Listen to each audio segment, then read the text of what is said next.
The dawn broke softly over the hills of Israel, painting the sky with hues of gold and rose.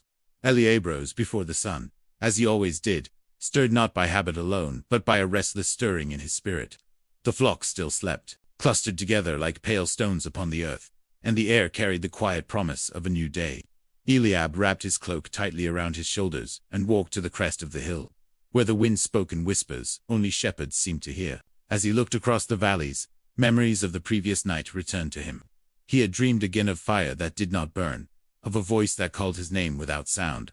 The dream had left him trembling, not with fear, but with a strange certainty, as though something unseen had drawn closer.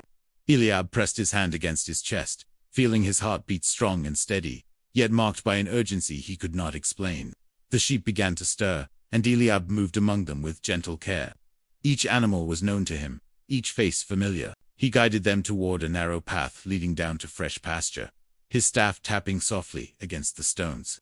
The hills were ancient witnesses, scarred by time and prayer, and Eliab felt small beneath their gaze.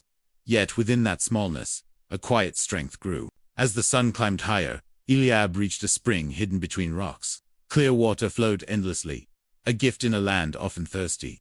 While the flock drank, Eliab knelt and cupped the water in his hands. In its reflection he saw his own face, young, weathered beyond his years, eyes searching for meaning. He wondered if the God of his fathers saw him as clearly as he saw himself in that water. It was then that the silence deepened. The wind ceased, and even the birds fell quiet. Eliab stood slowly, every sense alert. A presence, gentle yet overwhelming, seemed to surround him.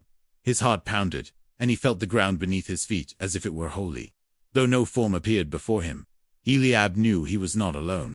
Eliab, a voice seemed to say not aloud, but within him. He fell to his knees, overcome. He had heard the elders speak of such moments, when God called men in solitude, far from crowds and temples.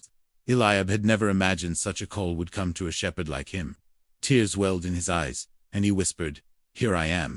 The presence did not command, nor did it explain. Instead, it filled Eliab with understanding beyond words. He sensed that his life, humble as it was, had purpose beyond the hills. Trials would come, as surely as night follows day, but he would not walk alone. Courage would be required, more courage than he believed he possessed. When the silence lifted, the world returned as it had been. The birds sang again, the wind brushed the grass, and the sheep bleated impatiently. Yet Eliab knew that everything had changed. He rose slowly, his legs weak but his spirit firm. That evening, as the sun set once more over Israel, Eliab sat beside a small fire. The flames danced, reminding him of his dream, but they did not frighten him now. He gazed into the night sky, where countless stars bore silent testimony to promises made long ago. Eliab did not know where his path would lead, but he knew who walked ahead of him. And in the quiet of that night, the shepherd became a servant, called and seen by the world, yet known by God.